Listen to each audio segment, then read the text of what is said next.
Hey guys, welcome back to GX Overland. So today we're going to talk recovery, and specifically recovery points. In a later video we'll talk about recovery gear in general, talk about D-rings or soft shackles, talk about snatch straps or tow ropes or even a winch. But today we're going to talk about recovery points in particular. A lot of guys focus on getting bigger tires, getting a lift on, all the cosmetic stuff, and functional, don't get me wrong, that stuff's functional. But then they kind of don't emphasize recovery gear, which I think I would get recovery gear before I get bigger tires and all that. Because here's the thing, the GX is a pretty capable vehicle stock, but the beautiful thing about overlanding, which is more what I do, or the guys that go off-roading or rock crawling, is the beautiful thing is you get to go to some amazing locations, remote locations, challenging locations to get to, difficult places to get to, but then you are in a remote location. You're in a challenging location, you're in a difficult situation, which means most vehicles would get stuck, and every once in a while you'll get stuck as well. And it's only a matter of time before you'll need to help someone else get unstuck, or someone will have to help you get unstuck. In the short time I've been overlanding, I've probably helped a dozen people get out of sticky situations, and thank God I had recovery gear in the car. Now, the recovery point is what the tow strap or the snatch strap or the tow rope will actually hook onto on the car to safely pull your vehicle out of a situation. Now, I'm sure you've seen the videos, and if you haven't, just look on YouTube, you'll find them where someone hooks up a tow strap or a winch to a unsafe part of their vehicle. In other words, maybe like a factory tie-down point or just right on the bumper. And I've seen videos where they pulled the bumper right off vehicles, or God forbid, I've even seen people hook up to the frame underneath the radiator and literally pull the radiator off your car. Now, if you get stuck, it's frustrating, but I tell you what, not as frustrating as seeing your radiator sitting on the trail and not being able to drive your vehicle. So it's worth it to spend the really relatively small amount of money on some recovery points. Now, you need recovery points on the front, and you need them on the rear, at least one in each location. I would suggest two. Two on the front and two on the rear, just in case. And a lot of the recovery points come in pairs anyways, you might as well install them. So first of all, your options for the rear. You can either get these little pieces of steel, angled steel that bolt to the frame. I'll link some great ones in the description, but those are simple. They're about $150, $150 to bolt to the frame, and then you'll have great recovery points there. Or there's tow hitch options where you just literally slide it into the tow hitch like you would a ball for your trailer. Or the nuclear option is just to get a whole new rear bumper, like I did, and then you have all sorts of options, ladders and swing outs for tires, but also then you have a couple mounts for D-rings. Now, the front is a little different because a lot of the vehicles will have these factory tie-down points that at first glance look like recovery points, and in a pinch they may work, but it's 50-50. You may get towed out, or you may pull a piece of your truck off. So it's worth it to just spend the $150 on some recovery points for the front.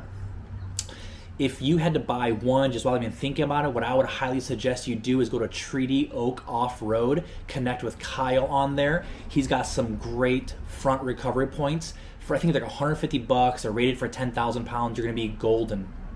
So that's what I was going to do. And then the folks over at Buffalo Bayou 4x4, based in Houston, Texas, said they wanted to send me a set of recovery points. And they said that just do an honest, unbiased review. Don't try to make it a sales pitch, but if it's just, do you like them? And if you don't, put that on the video too. So here's what I think. Let me show you the recovery points here. You get two of them. This is what they look like. They are solid. All right. At first glance, they're well built, but also, if you go to Treaty Oak Off-Road, they look like a clone of Treaty Oak Off-Road. Now, some people would say that Treaty Oaks are a clone of other companies, so who knows? But here's the thing. They're well built. I'm not a super fan of the color. Everything they do is yellow or orange. Not a super fan of that, but nothing a coat of spray paint can't fix. But they are heavy duty. They're based in Houston, Texas. They're fabbed overseas, though. Apparently, what Buffalo Bayou has said is that they're made in the same factory as ARB, Iron Man. A lot of their stuff is made as well. So they're laser cut. Some of you guys are wondering if they're laser cut, made out of 12 millimeter SS41 carbon plate steel. They are KDSS compatible, which is a huge deal for mine because I have a sport model, so mine's KDSS. They have a weight rating, and I kid you not, this is their weight rating, 7,165.024 pounds. That tells me it's not a guesstimate. That tells me they did some averaging, they did a lot of tests. So 7,100 pounds, you're golden. Now, one caveat with these, and it goes for the same for any style like this, whether you get the Treaty Oaks or others. Because these hard edges, you do not want to use soft shackles on these. You want to use D-rings. So D-rings look like this.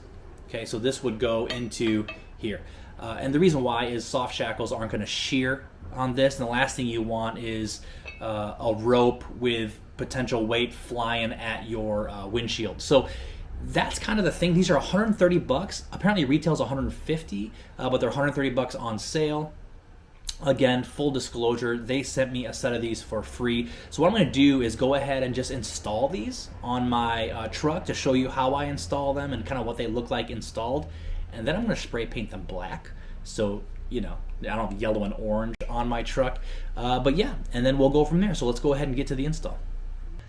All right, coming into the driver's side, here's what you're looking at. It connects, there's a threaded hole right here. You put that into. Then this thing goes through this hole here. So you have to thread this, I'm trying to do this one-handed, thread this bolt or this receiver into this, and it'll show up here, and then you screw it in. I can't do that with one hand, so I'll show you what it looks like when it's done. All right, so I got it fished through. I'm holding it in place, and see how that's just sitting there. So yeah, you just swing this up, bolt it in place, and then you can clip this off because you don't need it anymore. I'll show you when it's all buttoned up. All right, she's all done. So that's the driver's side. It's all buttoned up, looks great, solid. Let me show you the passenger side because had some issues. That's the hole, the bottom hole you're supposed to drill into, just like the other side. This side, see where that, right there, you're supposed to drill a hole. Only with a GX470 KDSS model. Found that out on their website, contacted customer support, and that's what they told me. That is totally my bad for not knowing that, but I am not about to drill into the frame, so I'm going to run with one recovery point. So would I buy these? Yeah, I think for the money, they're a good deal. They work with full runners with the GX460, 470. I just got lucky with the 470 KDSS model, which a lot of guys run them. You just have to drill a hole. It's the same for any of this kind of style of front recovery point.